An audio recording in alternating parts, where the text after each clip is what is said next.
غزہ کی تنگو تاریخ گلیاں، جہاں ہر قدم پر جنگ کی تھکن اور بقا کی جدوجہد کی کہانیاں بکھری پڑیں، وہاں اچانک ایک منظر نے سب کو اپنی گرفت میں لے لیا۔ یہ منظر نہ صرف خوف کا پیغام تھا بلکہ طاقت اور عزم کا بھی اعلان۔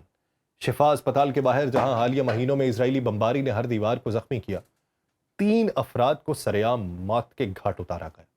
ان پر الزام تھا کہ وہ اسرائیل کے لیے سہولت کاری کر رہے تھے، وہ اسرائیلی فوج کو راستے دکھا رہے تھے اور غزہ کی مزاحمت کو پیچھے سے ضرب لگا رہے تھے۔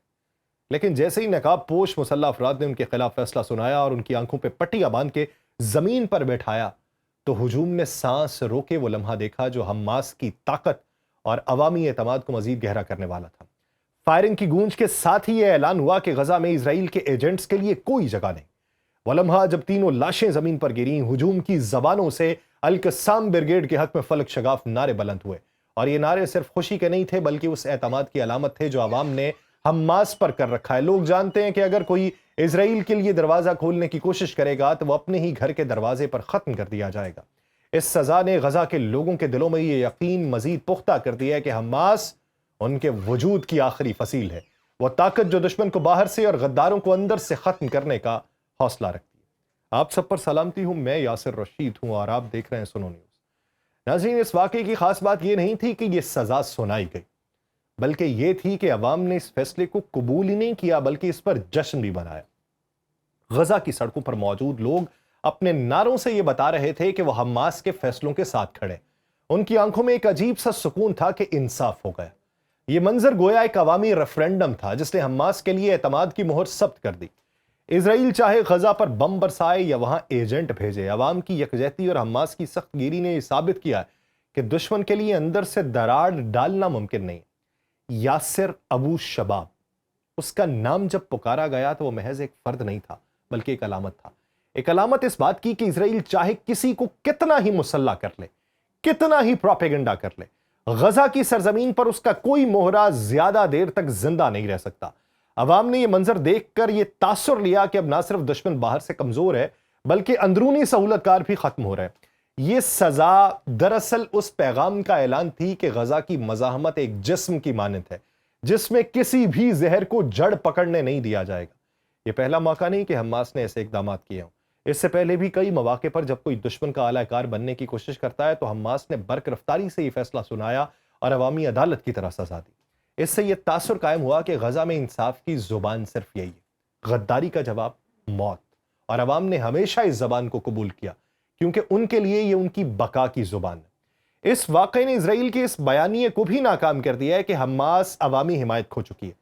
اگر واقعی ایسا ہوتا تو شفا اسپتال کے باہر لوگ خاموش رہتے، ڈرتے یا اس سزا کو غیر منصفانہ کہتے، لیکن ہوا اس کے برعکس۔ ہجوم نے نعرے لگائے، القسام بریگیڈ کے پرچم لہرائے اور یہ دکھایا کہ وہ حماس کو نہ صرف اپنا محافظ بلکہ اپنا منصف بھی مانتے ہیں۔ اور یہ واقعہ غزہ کی جنگ میں ایک نئے باب کی صورت سامنے آیا۔ اسرائیل کے لیے ایک کڑا پیغام تھا کہ اس کے منصوبے ناکام ہیں، جو لوگ اس کی مدد کریں گے وہ غزہ کے دل میں پنپ نہیں سکیں گے۔ عوام اور حماس ایک دوسرے کے ساتھ کھڑے ہیں اور ان کا اتحاد ہی اسرائیل کے لیے سب سے بڑا خطرہ ہے۔ یوں غزہ کی اس گلی میں ہونے والا سرعام قتل ایک علامتی فیصلہ تھا، اور یہ فیصلہ نہ صرف غداروں کے خلاف ایک وارننگ تھا بلکہ عوام اور قیادت کے درمیان اعتماد کی تجدید بھی تھا۔ اس نے یہ واضح کیا کہ حماس اب بھی غزہ کی نبض پر ہے اور عوام کی رگوں میں بہنے والے خون کی طرح ان کے ساتھ ہے، اور جب تک یہ رشتہ قائم ہے اسرائیل کے لیے غزہ ایک قلعہ ہی رہے گا، ایک ایسا قلعہ جسے باہر سے گرا دینا آسان ہے لیکن اندر سے توڑنا ناممکن ہے۔ سب سے پہلے یہ سمجھنا لازم ہے کہ دشمن جب ہر طرف سے دباؤ محسوس کرے تو سب سے آسان راستہ اندرونی کمزوریاں پیدا کرنا ہوتا ہے۔ یہی وہ حکمت عملی رہی ہے جسے مختلف ادوار میں آزمایا گیا، یعنی مقامی قبائلی سرداروں، روایتی اثر و رسوخ رکھنے والے خانہ بدوش لیڈروں، یہ مختلف قبائلی گروہوں کو ہتھیار اور مالی معاونت دے کر ایک ایسا اندرونی بگاڑ کھڑا کرنا کہ مقامی لوگوں کی نظریاتی یکجہتی پھٹ جائے اور مزاحمتی ڈھانچے میں شکیں پڑ جائیں۔ یہ طریقہ کار سادہ منطق پر مبنی ہوتا ہے۔ ایک بار اگر اندر سے دراڑ ڈال دی جائے تو باہر سے حملے کا راستہ آسان ہو جاتا ہے۔ اس لیے اسرائیلی حکمت عملی میں ایک عرصے سے ایسے عناصر کو پروان چڑھانے کی کوشش کی جاتی رہی جو مقامی تنازعات، خاندانی رکابتوں اور قبائلی جھگڑوں کو سیاست کا ہتھیار بنا دیتے تھے۔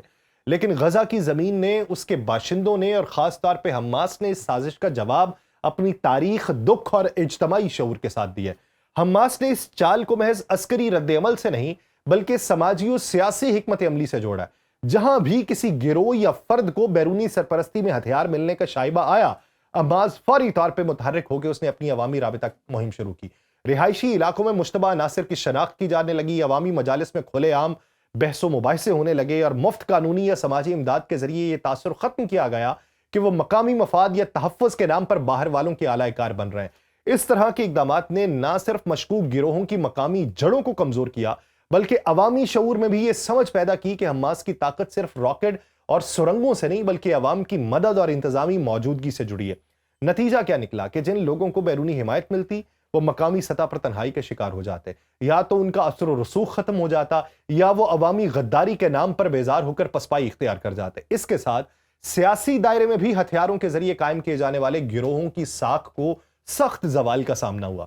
مقامی رہنماؤں اور قبائل کی ایک بڑی اکثریت نے یہ سمجھا کہ بیرونی مفادات کے لیے اپنا احترام بیچنا خود اپنی نسلوں کی تذلیل ہے، لہٰذا جو افراد یا قبائلی سردار اسرائیلی امداد کو قبول کرتے وہ اپنے علاقے کے لوگوں میں اعتبار کھو بیٹھتے، معاشرتی بائیکاٹ ہوتا، اقتصادی بمباری کے خلاف کھلی حمایت اور مقامی روایت کے نام پر ان کے خلاف احتجاج وہ منظر بناتا کہ جہاں ہتھیار ملے وہاں عوامی قبولیت نہیں ملتی۔ اس محرک نے کئی بار ان دستوں کو اندر سے کمزور کیا جو ابتدائی طور پہ باوقار یا بااثر دکھائی دیتے تھے۔ غیر مقامی ہتھیار اور بیرونی ساز و سامان جلدی سے عوامی جڑیں پیدا نہیں کر سکتے، کیونکہ حقیقت یہ ہے کہ مزاحمت کا عنصر یہاں جذبات، قربانی اور مشترکہ تاریخی تجربے سے جنم لیتا ہے۔ اس پوری صف بندی کا عملی نتیجہ کیا نکلا؟ سب سے بڑا نتیجہ یہ ہوا کہ ہر بار جب کوئی گروہ یا فرد اسرائیل کے ہاتھوں ہتھیار پاتا اور بعد میں اس کا پردہ کھلتا تو عوام کا رد عمل سخت اور فوری ہوتا تھا۔ یہ رد عمل کبھی صرف نعرے یا احتجاج تک محدود نہیں رہا، بلکہ بعض اوقات عوامی عدالتوں کی شکل میں سامنے آیا۔ ایسے واقعات نے حماس کو عوامی نگاہوں میں مضبوط کیا، کیونکہ عام آدمی نے محسوس کیا کہ حماس داخلی صفوں کو صاف رکھ کر ہی مزاحمت کو زندہ رکھ سکتی ہے۔ نتیجہ کیا نکلا؟ بیرونی مداخلت کی کوششیں جو تقسیم پیدا کرنے کی نیت سے کی گئیں وہ اکثر ایک متحد کرنے والا سبب بن جاتی رہیں۔ عوام نے یہ سوچ لیا کہ جب دشمن اندرونی شکیں ڈالنے کی کوشش کر رہا ہے تو ہم سب کو ایک ہی صف میں کھڑا ہونا ہوگا۔ اس اتحاد نے حماس کی سیاسی اور عسکری جگہ دونوں کو مضبوط کیا۔ مزاحمت کا عنصر صرف عسکری جوابی کارروائیوں میں محدود نہیں رہا، عوامی مزاحمت نے روزمرہ کی زندگی میں بھی اپنا کردار ادا کیا۔ امدادی سامان کی منظم تقسیم، زخمیوں کی دیکھ بھال، تباہ شدہ گھروں کی خود ساختہ مرمت، بچوں کی تعلیم کے لیے جواں مردانہ کوششیں، یہ سب حماس کے ایک بڑے نیٹ ورک کی علامت بن گئیں جو عسکری کارروائی کے ساتھ ساتھ سماجی بحالی کا بھی کام کرتا رہا۔ ایسے سماجی اقدامات نے عوامی دلوں میں یہ تاثر مزید مضبوط کیا کہ حماس صرف لڑائی نہیں لڑ رہا، وہ زندگیاں بچانے اور مستقبل قائم رکھنے کی بھی کوشش کر رہا ہے۔ یہی جامع رویہ اسرائیل کی وہ کوششیں جو معاشرتی دراڑیں پیدا کرنا چاہتی تھیں ناکام بناتی رہیں، کیونکہ عوام نے محسوس کیا کہ حماس ان کی غم خاری کا ضامن ہے اور ان کے غم کا ضامن۔ دوسرا اہم نکتہ یہ ہے کہ یہ پوری کشمکش بین الاقوامی سطح پر بھی اثر ڈالتی رہی۔ جب مقامی سطح پر کوئی گروہ یا فرد سہولت کار کے طور پہ بے نقاب ہوا اور اس پر عوامی سزا عمل میں آئی تو بین الاقوامی میڈیا اور سفارتی حلقوں میں یہ بحث زور پکڑنے لگی کہ کون عزت اور کون غداری کر رہا ہے۔ یوں اسرائیل کی داخلی تقسیم کی حکمت عملی کے نتیجے میں اکثر وہی بین الاقوامی تنقید تیز ہوتی جو اسرائیل کے رویے کو تنقید کا نشانہ بناتی۔ اس نے ایک عجیب الٹے اثر کو جنم دیا۔ جو کچھ اسرائیل اندرونی ہم آہنگی توڑنے کے لیے کر رہا تھا اس نے عالمی سطح پہ اس کی اخلاقی اور سیاسی پوزیشن کو کمزور کر دیا، اور حماس کی جیت کو سفارتی میدان میں بھی جزوی سپورٹ ملی۔ 2024 اور 2025 میں ایک واضح رجحان سامنے آیا ہے۔ اسرائیلی سرکاری اور غیر سرکاری حلقوں میں یہ بحث گرم تھی کہ غزہ میں امدادی راہداریوں اور بعض قبائلی معاونت کے ذریعے حماس کے خلاف خفیہ حمایت کردہ گروہ بنائے جائیں۔ اس کوشش کا عملی عکس یہ ہوا کہ کچھ علاقوں میں نئی ملیشیائیں ابھریں جنہوں نے فوری طور پہ مقامی انتظامی خالی جگہ پر کرنی شروع کر دیں، راشن اور امداد کی تقسیم کو کنٹرول کیا اور بعض جگہوں پہ اسرائیل کے فوجی تحفظ میں سرگرم دکھائی دی۔ مگر جیسے یہ گروہ مقامی سطح پہ کھل کے آگے آئے، عوامی شکوک و شبہات، مقامی روایات اور جماعتی وفاداری نے ان کی ساکھ کو جھنجھوڑ دیا۔ یاسر ابو شباب وہ نام بنا جس نے اس پالیسی کی علامت بن کے دنیا کی توجہ کھینچی۔ ایک بار مجرمانہ پس منظر کے ساتھ منسلک، اب وہ ایک مقامی قائد کی شکل میں ابھرا جسے بعض خبروں نے اسرائیلی حمایت یافتہ مقامی طاقت قرار دیا۔ اس گروہ نے رفح کے مشرقی حصے میں ایک علاقہ کنٹرول کرنا شروع کیا، اسکول اور کلینک چلائے اور وہی دعویٰ کیا کہ وہ حماس کے مقابلے میں ایک متبادل نظم قائم کر رہے ہیں۔ اسرائیلی سرکاری حلقوں نے اس قسم کی مقامی قوتوں کو ایک وقتی حل کے طور پہ دیکھا، مگر نتیجہ غیر متوقع رہا۔ مقامی آبادی میں وسیع پیمانے پہ اس گروہ کی مقبولیت نہیں بن سکی۔ کئی جگہوں پہ اس کے خلاف مزاحمت سامنے آئی، عوامی ناپسندیدگی اور اندرونی نظامی احتجاج نے ان گروہوں کو اندر سے کاٹا، جبکہ بین الاقوامی ذرائع نے بھی ان کی کوششوں کو سیاسی طور پہ تنقید کا نشانہ بنایا۔ اور اس مسئلے کا بنیادی پہلو یہ ہے کہ غزہ کی معاشرتی بناوٹ جو ہے یہ چھوٹی کمیونٹیز، خاندانوں اور جو قبیلے ہیں ان کے ربط کے اوپر مبنی ہے۔ بیرونی امداد یا ہتھیار کسی کو وقتی قوت دے سکتے ہیں، مگر وہ نہیں دے پاتے وہ مقبولیت، وہ اخلاقی قبولیت جو تاریخ، قربانی اور روزمرہ کی مدد سے لوگوں کو وہاں پہ ملی ہے۔